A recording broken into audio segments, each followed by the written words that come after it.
So there's a few patterns that can happen with ADHD relationships, but there's one particular pattern that happens way more often than the others. So in this video, I'm going to break down what this pattern is, I'm going to show you how destructive it can be, and then I'm going to give you some tips on how to avoid it.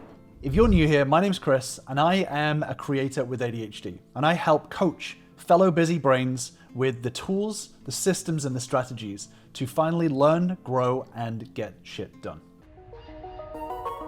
So in my time as a coach, I have worked with thousands of clients. And when it comes to ADHD relationships, there's one common pattern that keeps on coming up over and over and over again. And that common ADHD relationship pattern is the parent-child dynamic.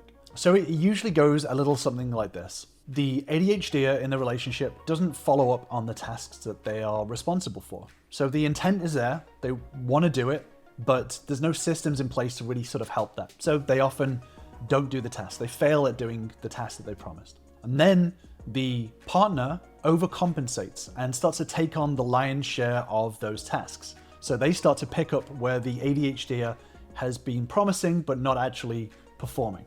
And this is okay at first. This is something that is usually, again, comes from a place of good intent. But over time, because it's taking on the extra burden of the relationship, it causes stress because usually it's not a temporary thing and it just sort of builds up. And this becomes even more stressful because this extra burden that is being taken on is often something that the ADHD is capable of, but simply just not completing. And then that partner starts to mention that the extra burden is stressful and they start to communicate that with the ADHD. So then with all the best intent, the ADHD starts to say, yeah, I will do that. I'll help out and I will take on those tasks. So again, it goes back to the ADHD and they agree to do these tasks with all the intent of doing those. But again, because there's no systems in place, those tasks often don't get followed through. So then the partner reminds the ADHD again and says, look, you said that you would do these things, you didn't do them, please, can you do them? And then the ADHD says, yeah, of course. I know that, I'm gonna do it, don't worry about it. But again, there's not a solid system in place, so maybe it happens once or twice, but then it becomes a matter of forgetting again. So the ADHD starts to become reliably unreliable, and over time, that unreliability starts to compound. So the partner starts to get frustrated because of these broken promises, what is seen as broken promises. And that frustration and hurt and anger starts to come out in the delivery when they're reminding the ADHD of the things that they promised to do.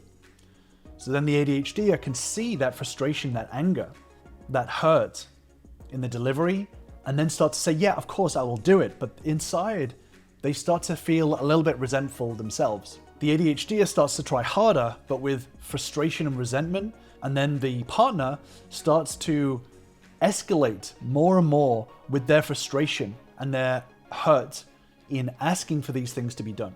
So when the ADHD does complete tasks, they don't get praise because this is something that over time has been promised and failed. So this becomes the lowest level. This becomes the lowest bar, right? So the ADHD doesn't get praised, but they do get pointed out when they do fail at completing something. So over time, it becomes a string of perceived failures on the ADHD's part. And on the partner's part, it just becomes a constant extra job that they have to do, which is to remind and make very clear how important it is to complete these tasks. And over time, this becomes a negative feedback loop because the partner needs to escalate in order to get any sort of results or motivation out of the ADHD. And the ADHD starts to feel nagged and demotivated, which actually makes them feel less inclined to do the tasks that they've already promised to do because they feel like they're going to get shouted at regardless of whether it gets done or not. So the gap between the ADHD and the partner starts to get wider and wider. And then that becomes almost the dynamic of a parent and child because the partner becomes the parent telling the ADHD what needs to be done, what's agreed to be done, all of these rules and systems that are in place. And the ADHD starts to feel like no matter what they do, they can't win. They can't achieve the things, these lofty standards that are being set out. So they start to retreat inwards and they start to feel like the child of the relationship. So as an ADHD in the relationship, they feel super overwhelmed. They feel already overwhelmed with the daily management of ADHD and trying to navigate the challenges of that. But then on top of that, there's the relationship challenges, because they not only have to achieve the tasks that are already difficult, but they also have to navigate the stress of a partner feeling frustrated and feeling like they have to look after their partner's feelings and navigate that on top of the tasks already. So they can feel super overwhelmed. And oftentimes the ADHD can feel like subordinate to their partner, because the partner is spending a lot of time correcting their behavior and commenting and reminding. And because of that constant feedback, which is perceived as negative feedback, negative criticism, the ADHD can start to feel like they have a boss, like they have a parent, and that they're incapable of doing the things that they're promising to do. So this really affects the ADHD's self-esteem, because that gets lower and lower because they feel like they're incapable of doing regular, normal, everyday tasks, chores, and jobs, right? And the ADHD feels super afraid of failing again. So it actually becomes less likely that those tasks are going to be done because they're so scared of making a decision and getting it wrong or not fully following it through because of the potential of a blow up or an argument from it. Oftentimes that becomes a paralysis where the ADHD just doesn't take any action, because that's easier to not take action and hopefully not get blown up at than to take the action and get shouted at for doing it wrong and adding extra work in. It becomes very demotivating and the ADHD stops taking action. And the ADHD can end up feeling super unloved and unwanted because they're getting a constant reminder from their partner, the person that loves them so much, that they are failing and that their failing is impacting the relationship significantly. And they can feel that. They can see that in their partner's frustration and anger and hurt and pain. And it's a constant reminder that they are what is perceived as failing, not only in the daily, day-to-day adult tasks to do, but also their relationship on top of that. So they can feel unloved because they can feel like they're never enough. So this is the parent-child dynamic that can happen as a really common ADHD relationship pattern. And I've seen it happen numerous times over and over. Let me know in the comments below if you've experienced this before, if you've been part of this parent-child dynamic. So the question is, what can be done to avoid falling into this pattern? In this video, I'm actually just going to address what the ADHD can do, simply for the fact that I know that a lot of my audience is people with ADHD rather than their partners. But let me know if you're a partner of an ADHD and you want to have some tips on what you can do on your side to help break out of this dynamic. So as an ADHD, the first piece of advice that I would give is to recognize what you can control. You cannot control how other people react. You cannot control how other people respond. You cannot control how other people see you. When you're in a relationship, you don't have control over what the other person does. And to fool yourself into thinking that you do have control or to try to assert some sort of control is a waste of time. And it's also toxic in itself, right? So you have to take full responsibility for what you do and the actions that you take in order to move the relationship forward and create a better relationship. You can only control yourself, your actions, and your environment. And that's the environment of the relationship as well. You have control over that. The reality is that as an ADHD, we still have control over ourselves. We still have control over our actions. It's just a matter of how. So as an ADHD, it's not that we are incapable of doing things. It's just that some things are more difficult than others. So recognizing those challenges and recognizing the control that we have over ourselves and our environment, then we can start to come up with some more solid solutions to helping the situation. So the next thing is to empathize with your partner. So as an ADHD in a relationship, it's really crucial to make sure that yes, you're acknowledging your own challenges and your own feelings, but also to recognize that you are part of a partnership. You are one half of a relationship. And it's really important to take the time to empathize and to understand and put yourself in your partner's shoes and understand their challenges with this situation. Partner of an ADHD can feel really unwanted and unloved because to them, they think to themselves, if you cared about this relationship, about me, then you would do the things that you follow through. They would be important to you. They can also feel super angry and blocked with their emotions. That anger inside from the frustration of taking on the burden of the relationship and for themselves feeling like it's not something that they really signed up for. They signed up to be part of a team. So when they have to take on the bulk of the responsibilities and the tasks, they can feel super angry about that. And with that anger, that can cause a lot of disconnect because they're sat there feeling like an island. They feel isolated and they feel like they're on their own, even though they're technically part of a relationship. So that anger can build up inside. Think of the stress that they have to go through in order to pick up not only the things that they've agreed to do, but also the tasks that somebody else has agreed to do that isn't doing. They're taking on both roles of this relationship. So they have an extra burden, but also they can feel like they're failing in the relationship on their side as well because they're not coming up with the right ways to help the situation out, help you understand the importance of sharing the tasks and the responsibilities of the relationship. And it can lead to a feeling of hopelessness because they see it escalating over time where they pick up more responsibilities. They feel like they have to escalate in order to get you to understand the stress that they're under, and then they feel guilty, and then they feel bad, and then the ADHDer ends up doing less and less and less, and this negative spiral can end up leading to the partner looking at the relationship and feeling hopeless, feeling like there's no way out of this, and at the end of their tether, really. So making sure that you understand and take the time to really empathize what your partner is feeling and why they are acting in the way that they are is really crucial to stopping this negative feedback loop. The next tip to avoid this cycle is to understand that playing the blame game leads to completely ineffective solutions. It doesn't help anything.